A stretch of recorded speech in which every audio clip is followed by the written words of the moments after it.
भारत माता की।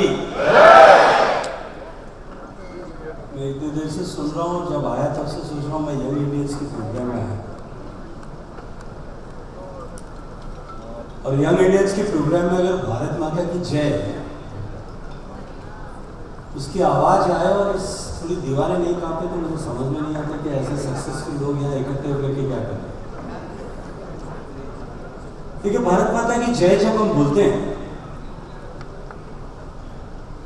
तो वो केवल औपचारिकता नहीं है। वी रीअफर्म आवर कमिटमेंट कि हम सबको इस बदलते हुए समय में भारत माता की जय पूरा विश्व करे, इसके लिए अपने आप को संकल्पबद्ध करना है, अपने आप को नियोजित करना है। We have to dedicate ourselves. So put in best of your energy और पूरी ताकत के साथ में बोलिए भारत माता की, भारत माता की। यंग इंडियंस की इस दूसरी राइजिंग भारत समिट में मैं धन्यवाद करना चाहता हूं यंग इंडियंस फोरम के चेयरमैन श्री तरम खुराना जी को, जिन्होंने मुझे आप सबके बीच में आने का सौभाग्यपूर्ण अवसर दिया। मंच पर उपस्थित श्री अरुण राठौड़ साहब, आदरणीय श्री ऋषि कुमार बागरा जी, मंच पर उपस्थित श्री प्रदीप चंद्र कुमार जी, श्री राहुल सिंघल जी, श्री विजेंद्र गुप्ता जी, और इस सभागार में उपस्थित जगी भाई, ये जितने बच्चे लोग हैं ना, ये जब आपकी फिल्म आई थी तभी इस दुनिया में नहीं थे।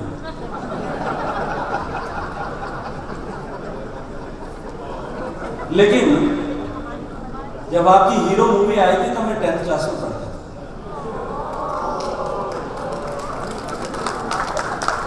और मैं क्योंकि बहुत छोटे शहर में रहने वाला था, न उस जमाने में इंटरनेट था, न उस जमाने में टीवी था। 1982 एशियाड के बाद में देश में टीवी चालू हुआ था,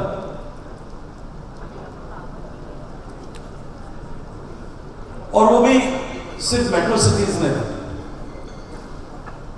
लेकिन मैं तो एक छोटे से शहर में रहता था, स्कूल के हॉस्टल में पढ़ता था।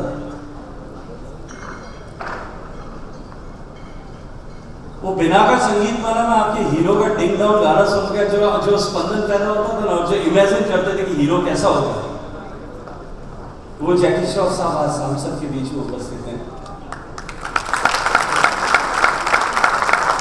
तो यहाँ आने के लिए आप सबके लिए मैं बहुत सारा उनका अभिनंदन करता हूँ।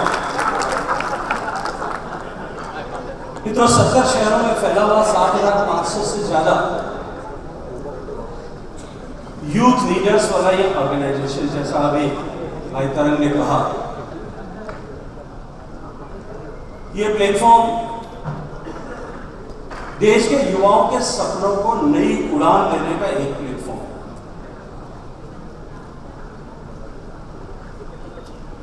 आज जिस तरह से परिदृश्य बदल रहा है, जब मुझे इस कार्यक्रम में आने का निमंत्रण दिया गया था और उसके बाद में जब मैं इस मंच पे आकर के बैठा, मैं आप सबको देख रहा था, आपके और मेरी वय में लगभग 30 साल का फर्क हो। आप 24, 25, 26 साल, 30 साल तक के उम्र के लोगों की, मुझे 25 साल आपसे उम्र एक बड़ी, एक पीढ़ी पहले। मैं उस एक पीढ़ी में आए हुए भारत के बदलाव को महसूस कर रहा हूं। How opportune you are, how fortunate you people are. जब हम लोग स्टूडेंट थे, जैसा मैंने कहा, फिल्म को लेकर के जैकी श्रॉफ साहब की, तो हमारे पास में कम्युनिकेशन का कोई माध्यम नहीं था। मैं जब स्कूल में पढ़ता था तो अपने पेरेंट्स से बातचीत करने का माध्यम इंग्लैंड लेटर हुआ। एक बार लिखते थे, 15-20 दिन में पहुंचता था। और वापस जवाब आता था तब तक 1 महीना हो चुका। तब से लेकर के आज आप जिस कालखंड में आप सब लोगों को काम करने का, बढ़ने का, आगे बढ़ने का अवसर मिला है, आप लोगों को अपने आप को प्रूव करने का अवसर मिला है। मैं निश्चित रूप से कह सकता हूं कि आप सब लोग बहुत सौभाग्यशाली, और आप सब लोग और भी सौभाग्यशाली ज्यादा इसलिए हैं कि आप लोगों को अपने सपनों को पंख देने का अवसर उस समय मिला है जब तकनीकी के इस युग में भारत का परिदृश्य बदल रहा है। आप में से जितने लोग यहां बैठे हैं, मंच पर बैठे हुए अरुण जी है, इन सब सीआईआई के प्रतिनिधियों के अलावा जितने लोग यहां बैठे हैं, अधिकांश लोग उन्होंने अपनी पढ़ाई पूरी करके जो यात्रा प्रारंभ की है एज एन एंटरप्रेन्योर, उसकी उम्र शायद 4 साल, 5 साल, 6 साल, 10 साल होगी, इससे ज्यादा नहीं। और आप लोग, जैसा मैंने कहा, कि और भी ज्यादा सौभाग्यशाली इसलिए हैं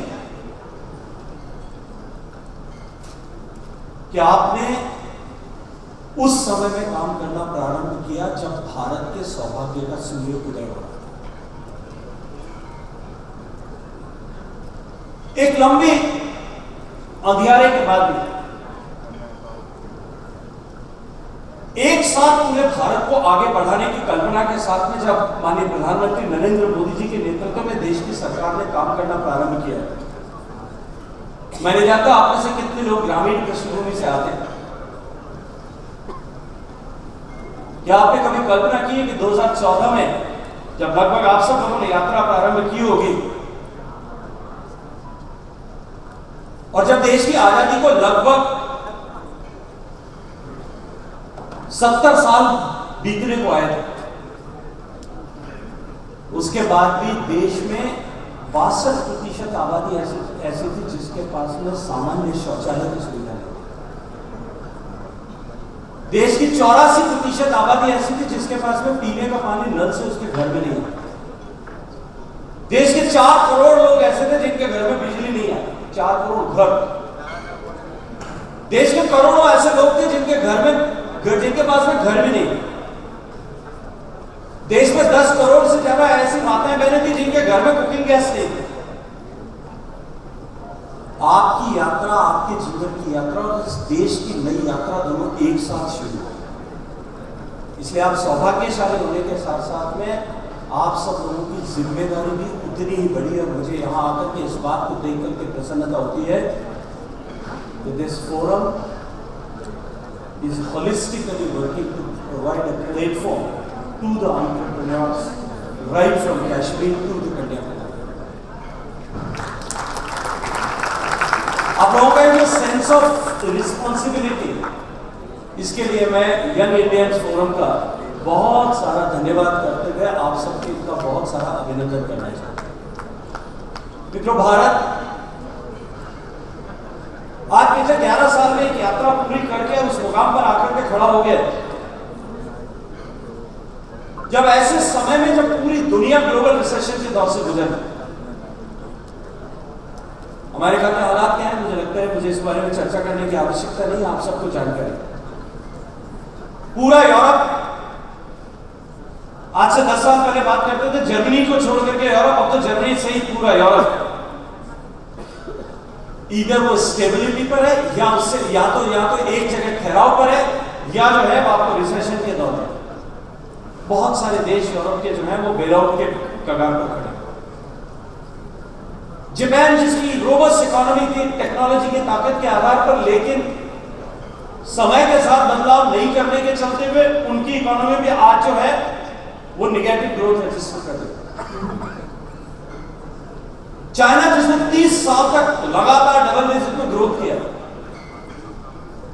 अब वो भी अपने मोमेंटम को बनाए रखने के लिए 4-5% के बीच में बनाए रखने के लिए भी संघर्ष कर रहा है।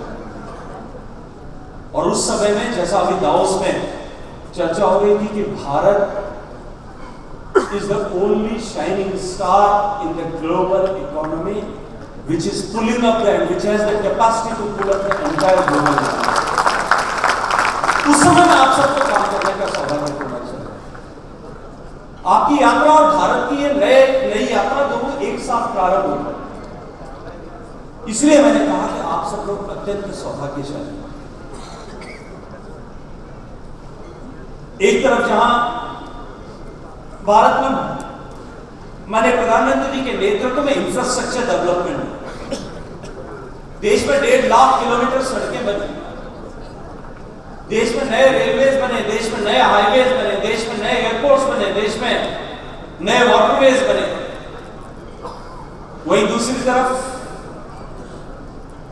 देश में नया हाईवे जो है वो खड़ा हुआ। माननीय प्रधानमंत्री जी जैसा कहते हैं कि वो देश का नया नर्वस सिस्टम खड़ा हुआ। आज हम गर्व के साथ में ये बात कह सकते हैं कि दुनिया की सबसे बड़ी ताकत जो है आज की the mobility of today's world,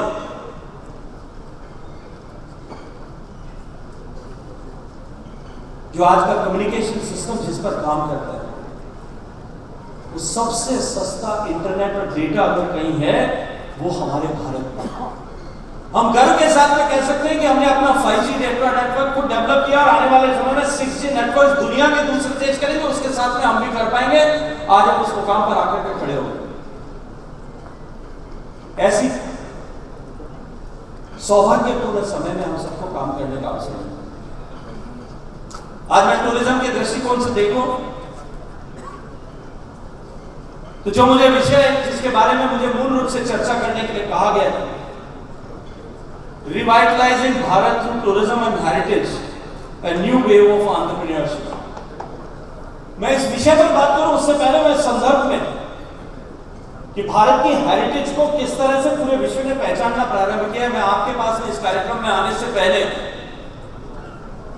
एक आनंद उत्सव में जाकर के आप सब लोगों के बीच में आया और वो अवसर था कि जब हम सेलिब्रेट कर रहे थे कि मराठा मिलिट्री लैंडस्केप के 12 किलों को वर्ल्ड हेरिटेज कमेटी ने वर्ल्ड हेरिटेज लिस्ट में एंट्री किया, रजिस्टर।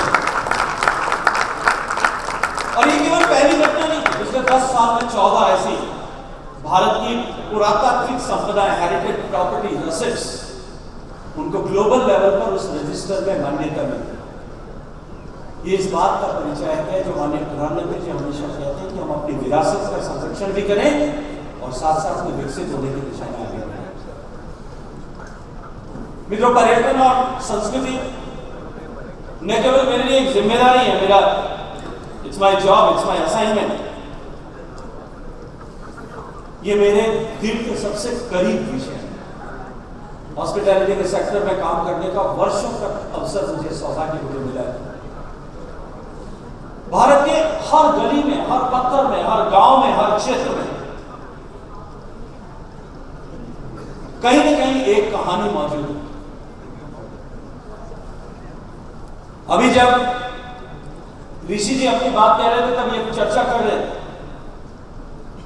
कि वेस्टर्न इंडिया जो है, right from Goa to Gujarat, इन्होंने चर्चा की कि वहां टूरिज्म की अपार संभावनाएं हैं। मुझे लगता है ये कहते हुए ऋषि जी थोड़ा सा कंफ्यूज हो गए। भारत के हर प्रदेश की अपनी विविधता है, अपनी सांस्कृतिक पहचान है, अपनी सांस्कृतिक खूबसूरती है। और दुनिया में जिस तरह से टूरिज्म का हर व्यक्ति की अपनी रुचि है, अपना सोच है, अपनी लाइकिंग है, हर टूरिस्ट का अपना पर्पज है। दुनिया का कोई भी व्यक्ति किसी भी पर्पज के साथ टूरिज्म के लिए निकले घर से, भारत के बुके में हर उस व्यक्ति के लिए कोई ना कोई फूड उसके लिए है, उसकी रुचि के अनुरूप जो है कुछ परोसने के लिए हमारे पास। इतनी विविधताओं से भरा हुआ भारत, हमारे पास हेरिटेज है, हमारे पास हिस्ट्री है, हमारे पास कल्चर है, हमारे पास क्राफ्ट है, हमारे पास क्यूजीन है, हमारे पास नेचुरल लैंडस्केप है और डाइवर्सिटी ऑफ नेचुरल लैंडस्केप। जो टूरिज्म की ग्रोथ इंडिया में जितना पोटेंशियल है उसके अनुरूप हो सके, उसके बीच में जो सबसे बड़ा बैरियर हिंदुस्तान में था वो था हमारा इंफ्रास्ट्रक्चर। और जैसे मैंने कहा कि माननीय प्रधानमंत्री जी के नेतृत्व में जिस तरह से इंफ्रास्ट्रक्चर को एड्रेस किया गया, it has opened a wide horizon for the growth of tourism in our country. हमने देखा पिछले वर्षों में टूरिज्म सेक्टर जिस ऊर्जा के साथ में उभरा है, पिछले एक साल में 1 करोड़ से ज्यादा विदेशी सैलानी भारत में। When I compare and give these statistics, people can ask me, and young people can, like you, they can question. जब थाईलैंड में 4 करोड़ लोग जाते हैं, दुबई में 2.5 करोड़ लोग जाते हैं, आप हिंदुस्तान में 1 करोड़ लोग आते हैं, या स्विट्जरलैंड में शायद 3 करोड़ लोग जाते होंगे, फ्रांस में उससे भी कुछ ज्यादा लोग जाते होंगे, दुनिया में सबसे ज्यादा टूरिस्ट जाते हैं। तो 1 करोड़ और भारत जैसे देश में एक तरफ कहते हैं यहाँ इतनी सारी विविधताएं, इतने सारी ऑफरिंग्स है, उसके बाद में 1 करोड़ लोग जा रहे हैं, इसमें क्या अच्छा है? लेकिन ये जितने भी पीयर कॉम्पिटिटर्स जिनकी आप बात करते हैं, नए डेस्टिनेशन अजरबैजान, टर्की से लेकर के और जितने भी डेस्टिनेशन जिनकी हम कल्पना कर सकते हैं, they have almost no potential of zero potential of domestic tourism. Bharat की जो डोमेस्टिक टूरिज्म की ताकत है और जिस तरह से भारत की इकोनॉमी ने ग्रो किया है पिछले वर्षों में, पिछले 1 दशक, उस इकोनॉमी की ग्रोथ के कारण से और भारत में सरकार की योजनाओं के धरातल पर उतारने के चलते हुए जिस तरह से 25 करोड़ लोग गरीबी की रेखा से बाहर निकले, इसने भारत में डोमेस्टिक टूरिज्म के पोटेंशियल को बहुत तेजी के साथ में ग्रो किया। With my experience I can tell you, when I used to run a hotel, हम होटेलियर्स की आज से 20-30 साल पहले, 20 साल पहले ये अपेक्षा होती थी कि हमारा नाम लोनली प्लैनेट जो है उसमें आ जाए या किसी ट्रैवल बुक में आ जाए, और हमारी होटल में जो है ट्रैवल बुक में आ जाए ताकि कुछ विदेशी सैलानी हमारे यहाँ पर आ सके। वी यूज्ड टू स्ट्राइव कि हमारे यहाँ जो है फॉरेन टूरिस्ट आए, वो क्लाइंट हमारे यहाँ। आज हिंदुस्तान की किसी भी होटल, क्योंकि that time they were the pay masters, आज हिंदुस्तान की किसी भी होटल 5 सितारा से लेकर 7 सितारा, वो कोई इस बात का इंतजार नहीं करता कि उसके विदेशी सैलानी आए, because Indians now they have proved that they are better pay masters. This is the growth. और हमारी इकोनॉमी की ग्रोथ जिस तरह से हिंदुस्तान की डाइवर्सिटी के साथ में हुई है, it has open Windows for all the categories and all the levels।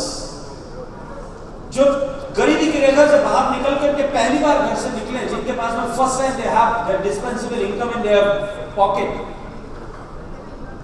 Naturally obviously they wish, they prefer to go to the spiritual places. अभी जब मैं आंकड़ों की बात कर रहा था, अगर मैं स्पिरिचुअल टूरिज्म को जोड़ दूं तो हिंदुस्तान का कहीं कोई बराबरी नहीं हो सकती। पूरी दुनिया के टूरिस्ट एक साथ इकट्ठे होकर के साल भर में जितने गए होंगे, उससे दुगने टूरिस्ट जो है कुंभ में स्नान करने के लिए 66 करोड़ लोग पहुंच गए। वहां से लेकर के हिंदुस्तान में हर लेवल के टूरिज्म एक्सपीरियंस के लिए, टूरिज्म आउटफिट के लिए, हर लेवल पर के लिए कहीं ना कहीं तो कोई ना कोई नई अपॉर्चुनिटी इस इकोनॉमी की ग्रोथ के साथ में बढ़ी। 2022 की तुलना में अगर हम टूरिज्म को कंपेयर करते हैं, इंटरनेशनल टूरिज्म, इनबाउंड टूरिज्म को कंपेयर करते हैं, the growth is 42%, and this time again it is going to grow. मैं पूरी जिम्मेदारी के साथ में एक बात कह रहा हूं, दुनिया में टूरिज्म का contribution of tourism sector into the global economy is more than 10%। अभी हमारे भारत में हम लगभग 5-5.5% से कुछ ऊपर निकले, 5 और 6% के बीच में। क्योंकि जब हम टूरिज्म का इकोनॉमी में कंट्रीब्यूशन काउंट करते हैं, तब हम स्पिरिचुअल टूरिज्म को निकाल देते हैं, दूसरे जो है बिजनेस टूरिज्म को उससे बाहर निकाल देते हैं, बहुत सारे जो है सेगमेंट्स को उससे कट कर देते हैं, लेकिन फिर भी लगभग 6% से कुछ कम पर आज हम खड़े। और आज उस मुकाम पर आज हमारी इकोनॉमी खड़ी है जब हम 2 ट्रिलियन से लेकर के 4 ट्रिलियन को क्रॉस कर चुके हैं। 4 ट्रिलियन को क्रॉस करने के बाद में पूरी दुनिया के फाइनेंशियल एंड इकोनॉमी को एनालाइज करने वाले लोग इस बात को मानते हैं that way India is growing, it is going to grow and going to grow double in every 7 और 8 years। दाउस में भी इस बात की चर्चा की, आप सब लोगों ने, सीआई के लोगों ने भी इस बारे में बहुत सारी बातचीत की। हर 7 और 8 साल में हिंदुस्तान की इकोनॉमी दुगनी हो गई। तो मैंने इसलिए कहा कि आप सब लोग सौभाग्यशाली हैं कि हर 7 साल में जब इकोनॉमी दुगनी होगी, आज हम 4 ट्रिलियन पर खड़े हैं। 2047 पर विकसित भारत का लक्ष्य लेकर के जो हम माननीय प्रधानमंत्री जी के नेतृत्व में चले, जिसकी चर्चा आ रही आपके सम्मानीय अध्यक्ष कर रहे थे, विकसित भारत के लक्ष्य की मुकाम तक पहुंचने तक 2047 तक हमारी इकोनॉमी इज गोइंग टू 3 बार जो है ये डबल होगी। 4 से 8 ट्रिलियन पे पहुंचेगी, 8 से 16 ट्रिलियन पे पहुंचेगी, 16 से 32 ट्रिलियन पे पहुंचेगी। इस मार्ग पर हम चल रहे हैं। लेकिन 32 ट्रिलियन की इकोनॉमी में हमारा कमिटमेंट ये है कि टूरिज्म का कंट्रीब्यूशन 10% आने वाले समय में जैसे ग्लोबल पैरामीटर्स हैं उसके इक्विवेलेंट हमारे यहाँ भारत में होना चाहिए, and which is inevitable, it is going to grow. The growth rate of tourism sector in India, CAGR अगर मैं कैलकुलेट करूं तो it is going to grow with 24%। और ये जो आज हमारी कुल इकोनॉमी 4 ट्रिलियन की है, 3 ट्रिलियन से ज्यादा बड़ा कंट्रीब्यूटर टूरिज्म इस क्षेत्र में बनने वाला है। तो टूरिज्म के क्षेत्र में अपार संभावनाएं आने वाले समय में होंगी।